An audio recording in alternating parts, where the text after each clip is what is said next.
Headline sponsored by देश के लिए आर्मी, घर के लिए टफकॉन टीएमटी। एक ही बात, टफकॉन टीएमटी, अब इंडिया बनेगा एक्स्ट्रा टफ।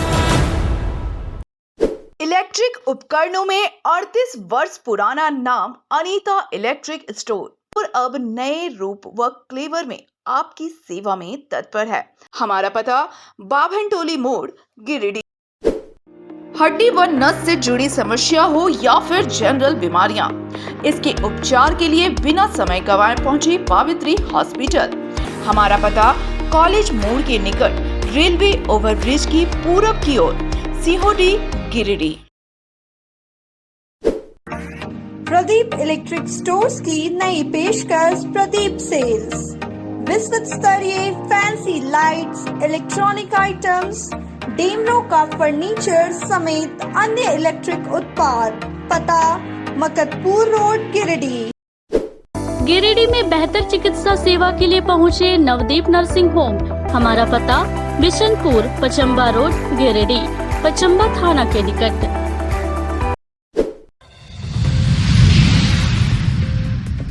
पर्यटन स्थल खंडोली डैम में भंडारी डी के युवक का पानी में तैरता मिला शव। परिजनों ने हत्या की जताई आशंका। जांच पड़ताल में जुटी पुलिस। नहाय खाए के साथ शुरू हुआ सूर्योपासना का महापर्व चैती छठ। छठ व्रतियों ने विधि विधान के साथ कद्दू भात का मनाया प्रसाद। बिरनी थाना पुलिस ने वाहन जांच के दौरान 72 लीटर अवैध विदेशी शराब किया जब्त। आरोपी बाइक चालक को भी किया गिरफ्तार। तीसरी सीओ ने ढिबरा और गिट्टी लोड 2 वाहनों को किया जब्त। कार्रवाई के लिए खनन विभाग को किया सुपुर्द।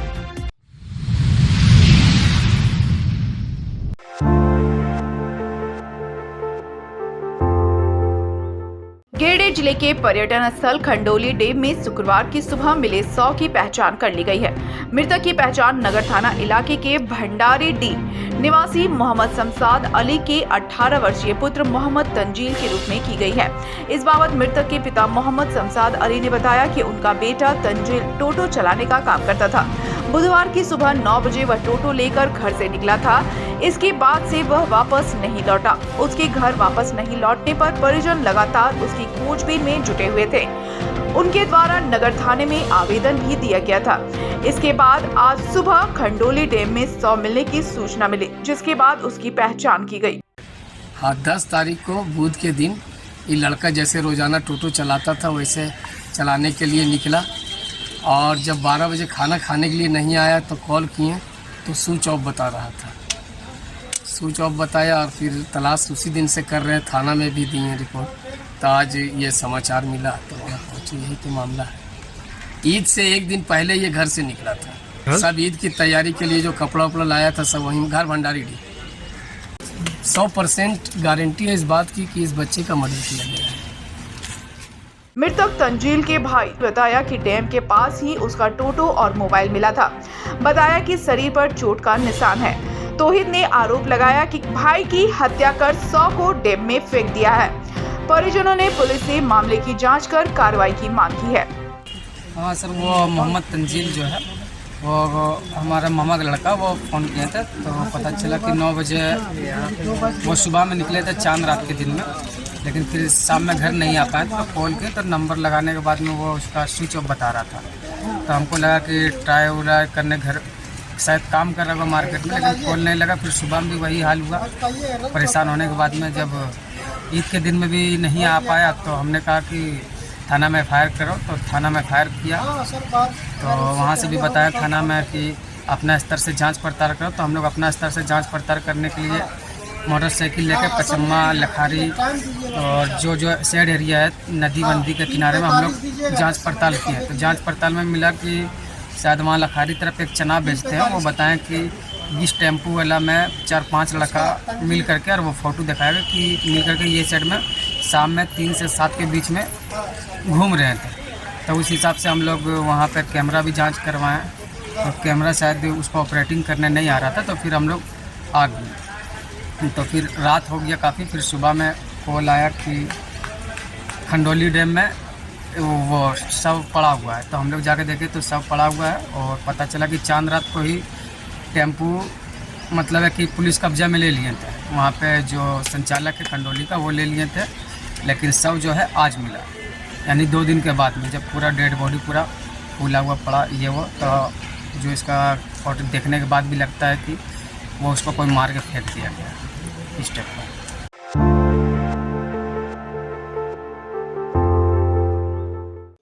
गिरिडीह जिले के खोरी महुआ कोडरमा मुख्य मार्ग के घोरथंबा ओपी क्षेत्र के डोमाइडी में शुक्रवार की शाम अज्ञात वाहन की चपेट में आने से एक बाइक सवार युवक की घटना स्थल पर ही दर्दनाक मौत हो गई, जबकि एक युवक घायल है।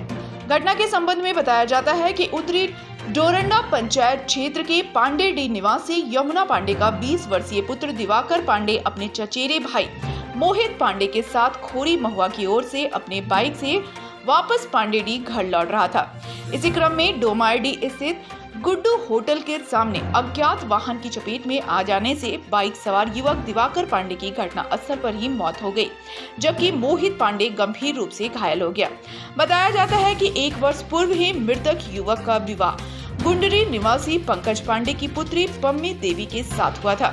घटना की जानकारी मिलते ही घोरथंबा ओपी प्रभारी विभूति देव तथा धनवार थाना प्रभारी नंदू कुमार पॉल दलबल के साथ घटना स्थल पर पहुंचकर शव को कब्जे में लेकर पोस्टमार्टम के लिए भेज दिया। घटना से परिजनों का रो रो कर बुरा हाल है।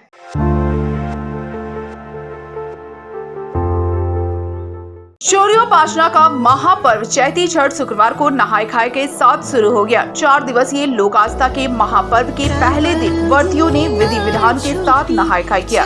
इस दौरान स्नान ध्यान के बाद नियमानुसार कहीं कद्दू भात चने की दाल तो कहीं कोहड़ा की सब्जी बनाई गई। मौके पर व्रतियों ने छठ माता का ध्यान पहले स्वयं इस प्रसाद को ग्रहण किया, फिर पारिवारिक सदस्यों एवं आसपास के लोगों को प्रसाद खिलाया। नहाय खाए के बाद कल शाम के वक्त खरना और फिर रविवार को अस्ताचलगामी भगवान भास्कर को अर्घ्य अर्पण किया जाएगा। इसके बाद सोमवार की सुबह उदयमान भगवान भास्कर को अर्घ्य अर्पण के साथ ही इस महापर्व का समापन हो जाएगा। 4 दिवसीय इस कठिन अनुष्ठान के शुरू होने से माहौल भक्तिमय हो गया है। जगह जगह छठ पूजा से जुड़े पारंपरिक गीत सुनने को मिल रहे हैं।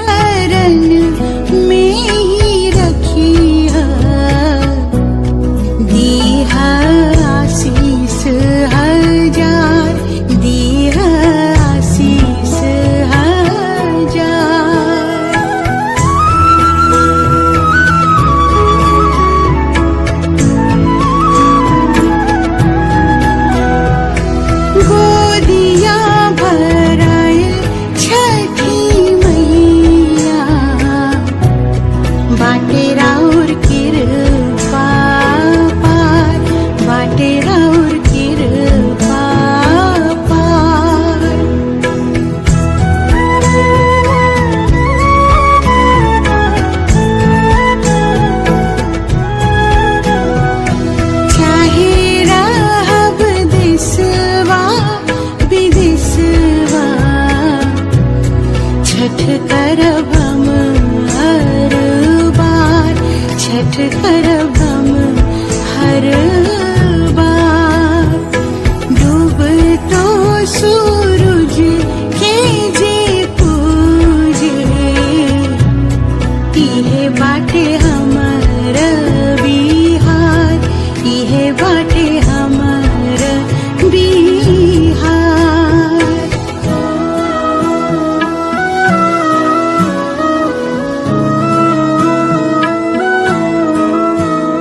प्रखंड क्षेत्र के भरकट्टा ओपी स्थित चरगो मोड़ के पास वाहन जांच के क्रम में पुलिस ने अवैध विदेशी शराब के खेप को जब्त किया है।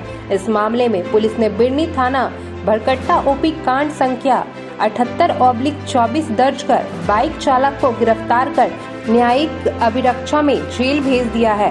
पकड़ा गया बाइक चालक जमुआ थाना इलाके का सिकंदर वर्मा है।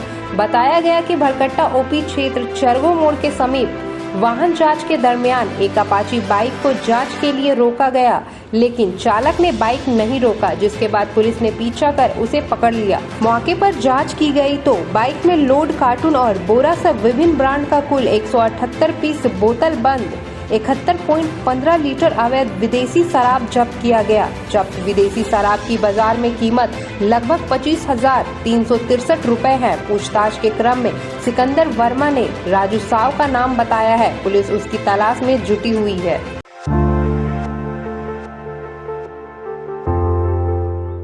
तीसरी के प्रखंड विकास पदाधिकारी सह अंचलाधिकारी मनीष कुमार ने गुप्त सूचना पर कार्रवाई करते हुए ढिबरा और ओवरलोड गिट्टी लदे 2 ट्रक जब्त किया है। जब्त दोनों ट्रक को पुलिस को सौंप दिया गया। बताया गया कि सीओ मनीष कुमार को रात के अंधेरे में अवैध ढिबरा के परिवहन की सूचना मिली थी। सूचना पर सीओ ने पुलिस कर्मियों के साथ खिजूरी गिरिडीह मुख्य मार्ग से ढिबरा लदे ट्रक को जब्त किया। हालांकि मौके का फायदा उठाकर वाहन चालक भागने में सफल रहा। इस दौरान गिट्टी लदे ओवरलोड हाईवा को भी जब्त किया। दोनों वाहनों को तीसरी पुलिस को सुपुर्द कर दिया गया। इस संबंध में वीडियो सह सीओ मनीष कुमार ने बताया कि विधि सम्मत कार्रवाई के लिए खनन विभाग को लिखा गया है।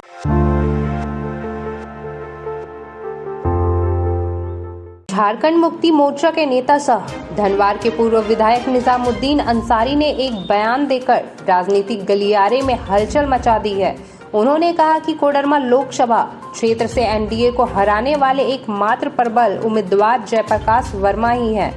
कहा कि पार्टी की ओर से उन लोगों को अभी तक ऐसा कोई आदेश नहीं मिला है। उम्मीद है कि जयप्रकाश वर्मा को उम्मीदवार बनाया जा सकता है। यदि महागठबंधन इस लोकसभा क्षेत्र में सही उम्मीदवार नहीं दे सकता है तो यह दुर्भाग्य की बात है।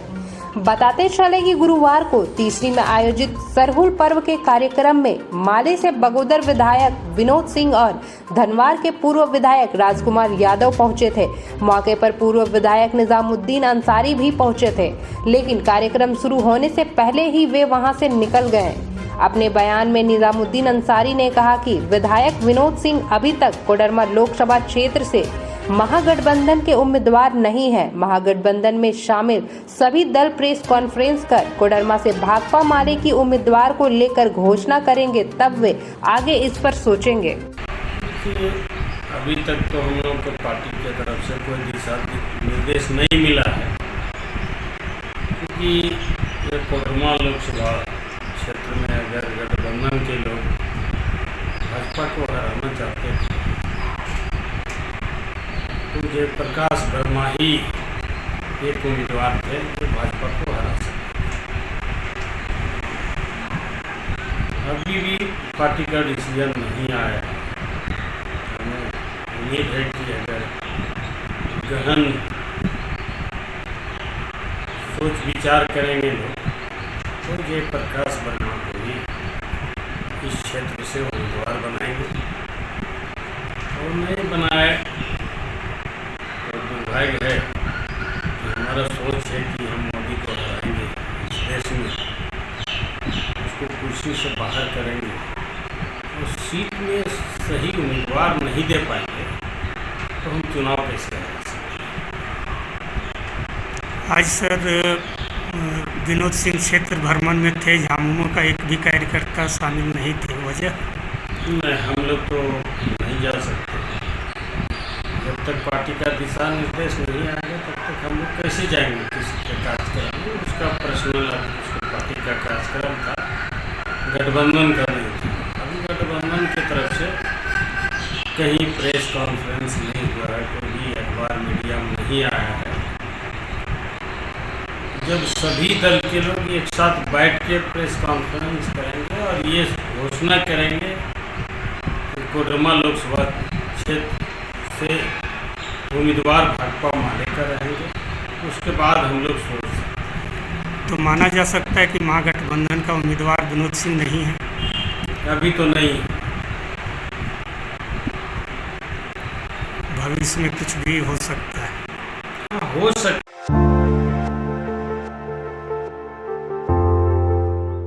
लोकसभा आम चुनाव 2024 में मजबूत लोकतंत्र को स्थापित करने के लिए सबकी भागीदारी सुनिश्चित कराने के लिए स्वीप कोषांग के द्वारा लो परसेंटेज वाले बूथों को विशेष फोकस किया जा रहा है।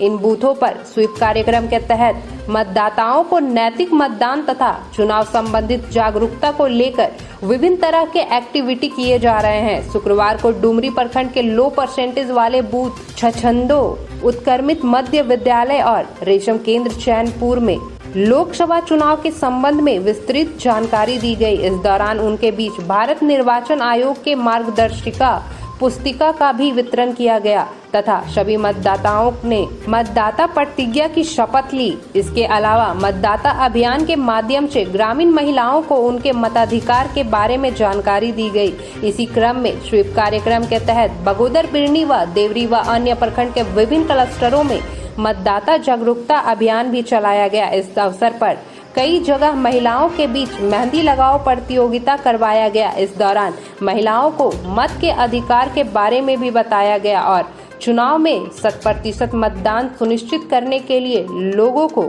जागरूक किया गया। लोगों को बताया है कि लोकतांत्रिक देश का जिम्मेदार नागरिक होने के नाते अपने मत का उपयोग जरूर करना है। साथ ही 1950 वोटर हेल्पलाइन नंबर के बारे में भी लोगों को जागरूक किया गया और सभी को सुनिश्चित करने के लिए कहा कि उनका नाम वोटर लिस्ट में दर्ज नहीं है तो वह तत्काल BLO के माध्यम से या वोटर हेल्पलाइन ऐप के माध्यम से फॉर्म 6 भरकर अपना नाम जुड़वाएं और लोकसभा चुनाव में अपने मताधिकार का प्रयोग करें। कार्यक्रम को सफल बनाने में स्वीप कोषांग के नोडल पदाधिकारी के साथ सभी सहकर्मी मौजूद थे। लेकिन आप लोग जागरूक और आप लोग के कंधा में जिम्मेवारी हम लोग लेके जाएंगे। जिम्मेवारी ये है कि आपके आस-पास पड़ोस के, गोतिया के, भाई के, रिश्तेदार जो भी आदमी सबको जागरूक। हमारा नाम संजय गुप्ता है और हम इसरी दशनी के वोटर ही है। हमेशा जब भी वोट पर्व हो हम अपन वोट देंगे। 25 मई के अभी लोकसभा के चुनाव है। तोनी भी सब आदमी के साथ अपील है कि तोनी भी सब वोट दें।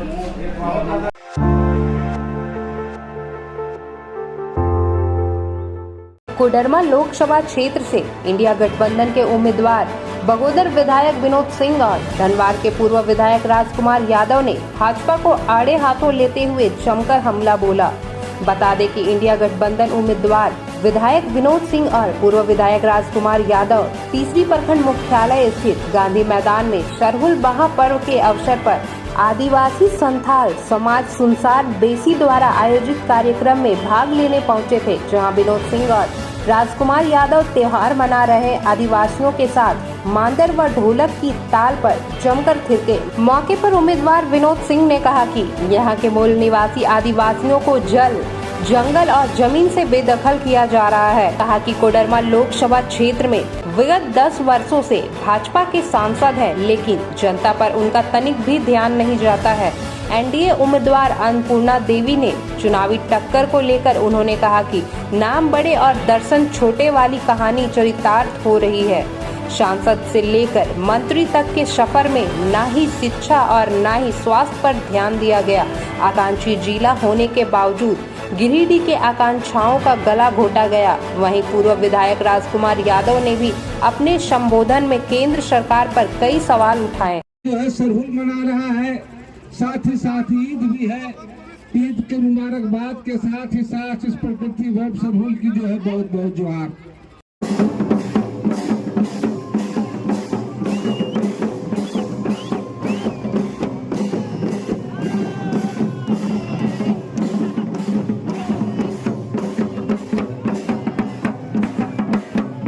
बहुत सारे कम हो गए हैं। अब हम मंजर से लोगों के लिए जो भी हमने टेक्निकल चीजों में इंगित कर दिया, अब मैं बगोदर से चल के आए हैं। हमारे तीसरी प्रखंड की धरती में तीसरी प्रखंड मुख्यालय में ऐतिहासिक मैदान महात्मा गांधी मैदान में अब मैं उनको अरविंद मुर्मू जी से माननीय। पूरा देश झारखंड सरहुल मना रहा है, लेकिन जो यह प्रकृति पर्व है लगातार एक ऐसे समय में हो रहा है कि भारतीय जनता पार्टी की शासन लगातार जो इस देश के आदिवासी हैं, जो इस देश के जनजाति हैं, उनके जल जंगल जमीन को समूल नाश कर रही है। कारपोरेट हितों के लिए उनके अस्तित्व मिटाने में भी कोई कसर बाकी नहीं है। झारखंड में आपने देखा कि तमाम ऐसे मामलों में जब से भाजपा यहाँ से बेदखल हुई है, खुद रघुवर के शासन में सबसे ज़्यादा जो आदिवासियों पे हमला हुए, आज हेमंत सोरेन भी जेल में है। तो इसलिए इस प्रकृति पर्व के ऊपर पर हम तमाम लोगों को जुहार करते हुए भी आज मौका है, समय है कि हम अपने हक अधिकारों के लिए आगे बढ़ें। साथ ही साथ आज ईद भी है, पूरे लोग पूरे देश भर में तमाम जगह में दुनिया में हर जगह ईद मनाई जा रही है। हमारी ओर से ईद की भी मुबारकबाद। पहली बार लोकसभा चुनाव लड़ रहे हैं, किन मुद्दों को लेकर आप जाएंगे? जाहिर सी बात है कि भारतीय सबसे मुद्दे तो यही है। इस देश के लिए 10 सालों में देखा कि विकास के सवाल पे, महंगाई के सवाल पर, रोजगार के सवाल पे भाजपा आई थी, लेकिन ठीक उल्टा काम कर रही है, देश की संपत्तियों के बेच रही है। झारखंड के लिए भारतीय जनता पार्टी तो पूरी तरीके से हानिकारक है। और कोडरमा लोकसभा में जो लोगों ने प्रत्याशी 10 बार से ज़्यादा सांसद चुने हुए हैं, लेकिन सबसे ज़्यादा लोग निराश हुए। न यहाँ के अबरक के लिए, न यहाँ के मायका के लिए उनके लिए कोई नीति है, न कोई पॉलिसी है। और लोग मजदूर काम के लिए, पलायन के लिए अगर बाहर जा रहे हैं तो प्रवासी मजदूरों के लिए सुविधा के लिए भी उनके कोई नहीं है। इसलिए कोडरमा की जनता ने जितने ही प्यार से, जितने ही भारी वोट से भाजपा को यहाँ बैठाया था, आज आने वाले चुनाव में उतने ही भारी चोट के साथ जो है भाजपा को जवाब देगा। लोकसभा चुनाव पिछले बार जीत चुकी है अन्नपूर्णा देवी, किस रूप में लेते हैं? टक्कर रहेगा या नहीं? आप तो देख ही रहे हैं कि जितने लोगों ने ये किया था, नाम तो यहाँ बड़े बड़े हुए हैं और दर्शन छोटे हुए हैं। सांसद से मंत्री तक का सफर देखा, लेकिन वो चाहे शिक्षा हो, चाहे मेडिकल हो, इंजीनियरिंग हो, तमाम जगहों में आकांक्षी जिला होने के बावजूद गिरिडीह की आकांक्षाओं का गला घोटा गया और यहाँ की आवाज़ संसद में नहीं उठी है। इसलिए कोडरमा की जनता सवाल उनसे करेगी भी और भाजपा को जो है जवाब देगी। धन्यवाद। के लिए, मूल वासियों के लिए जो काम किया, आज जो लगातार आज जो सो अबुआ आवास, जो हमारे देश के प्रधानमंत्री, भाजपा के लोगों ने प्रधानमंत्री आवास बंद कर दिया, तो हमारे हेमंत सोरेन जी ने अबुआ आवास देने का काम किया। अबुआ आवास का मतलब अपना आवास, लेकिन भाजपा के लोगों को यह मंजूर नहीं था।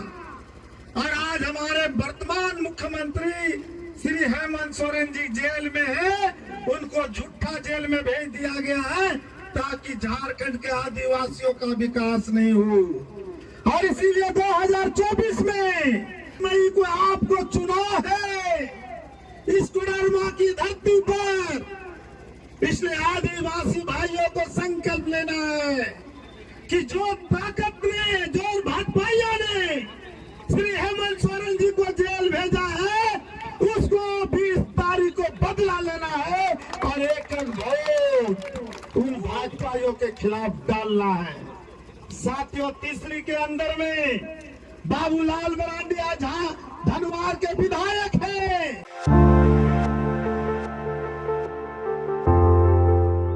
गांवा प्रखंड अंतर्गत अमतरो पंचायत के धनैता उत्क्रमित मध्य विद्यालय में पीने के पानी की समस्या से स्कूली बच्चे परेशान हैं। वहीं विद्यालय में पानी की समस्या के कारण मध्याह्न भोजन भी प्रभावित होता है। बच्चों को पीने के लिए और मध्याह्न भोजन बनाने के लिए पानी बहुत दूर से लाना पड़ रहा है। स्कूल के प्रधानाध्यापक ने बताया कि चापाकल लगभग 10 दिन पहले ही सूख चुका है। इसकी सूचना विभाग को दी गई है, लेकिन विभाग के तरफ से कोई कार्रवाई नहीं किया गया। उन्होंने बताया कि चापाकल काफी देर चलाने के बाद लाल रंग का गंदा पानी गिरता है जो पीने लायक नहीं है। वहीं स्कूल प्रबंधक समिति के अध्यक्ष विनोद यादव ने कहा कि मुखिया फंड में स्कूल के लिए बोरिंग और चापाकल आया है। मुखिया से बात हुई है, उन्होंने आश्वासन दिया है कि जल्द ही नया बोरिंग करा दिया जाएगा।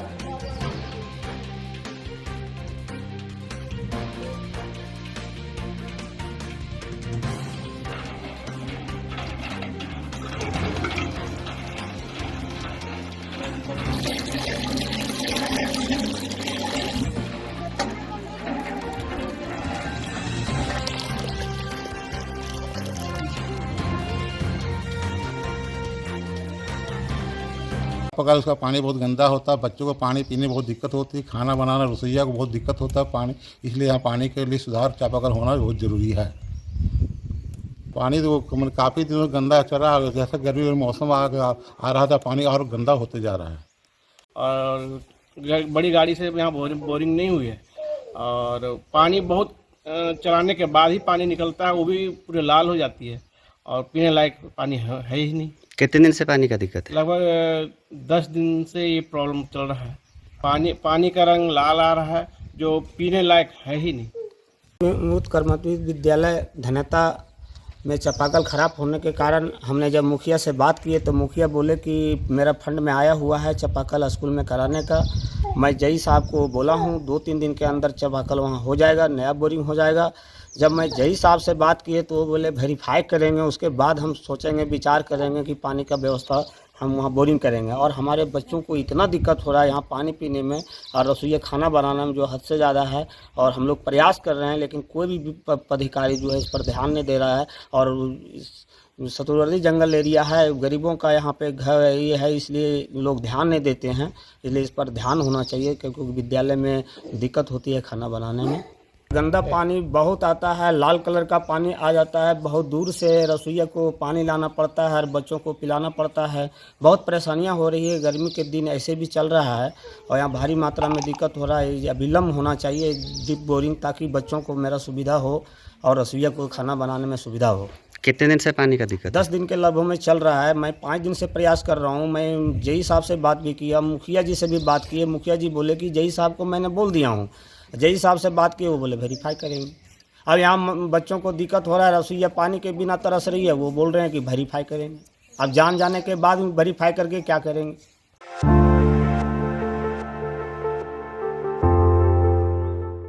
शहरी क्षेत्र के वार्ड नंबर 11 सिंगोडी आम बागान के बगल में स्थित श्री फेकलाहा बाबा संकट मोचन मंदिर के प्राण प्रतिष्ठा को लेकर शुक्रवार को भव्य कलश यात्रा निकाली गई। कलश यात्रा में 151 महिलाओं व कुंवारी कन्याओं ने हिस्सा लिया। गाजे बाजे के साथ निकाली गई कलश यात्रा में लग रहे जय श्री राम के उद्घोष से पूरा इलाका गुंजयमान हो गया। कलश यात्रा में शामिल युवा भक्ति गीतों पर झूमते, नाचते और जय हनुमान का जयकारा लगाते हुए आदर्श नगर छठ घाट पहुंचे, जहां पुरोहितों के द्वारा विधिवत पूजा अर्चना कर और मंत्रोच्चारण के साथ महिलाओं और कुंवारी कन्याओं के कलश में जल भरवाया और पुनः वापस मंदिर परिसर पहुंचकर वैदिक मंत्रोच्चारण के साथ कलश को स्थापित किया। 4 दिनों तक चलने वाले इस अनुष्ठान में बनारस से आए आचार्यों द्वारा प्रतिदिन सुबह और शाम कथा व प्रवचन किया जाएगा। वहीं प्राण प्रतिष्ठा समारोह को संपन्न कराने में कमेटी के अध्यक्ष विजय सिंह, दीपक यादव, गोविंद यादव, राजू पेंटर, अमित सिंह, छोटू कुमार, राजकुमार राम, शिवा कुमार, बिहारी यादव, सुमित, अमित सहित दर्जनों कार्यकर्ता लगे हुए हैं।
ठीक है चलो। ये बड़े खुशी की बात है कि फेकलाहा बाबा श्री संकट मोचन मंदिर के प्रांगण में श्री नवनिर्मित श्री हनुमान जी का प्रतिमा का अनावरण होने जा रहा है। ये हमारे विजय भैया के माध्यम से, दीपू यादव के माध्यम से एवं पूरे ग्रामवासियों के माध्यम से ये प्रतिमा का अनावरण होने जा रहा है। आज 12/4/2024 को कलश यात्रा का आयोजन किया गया है। कल 13 तारीख को रामचरितमानस का पाठ एवं पूजन होगा। फिर 14 तारीख को भी रामचरितमानस का पूजा एवं पाठ का आयोजन किया गया है एवं 15 तारीख को हवन प्रसाद वितरण, ब्राह्मण भोज इत्यादि का कार्यक्रम श्री फेकलाहा बाबा संकट मोचन मंदिर के द्वारा आयोजन किया गया है।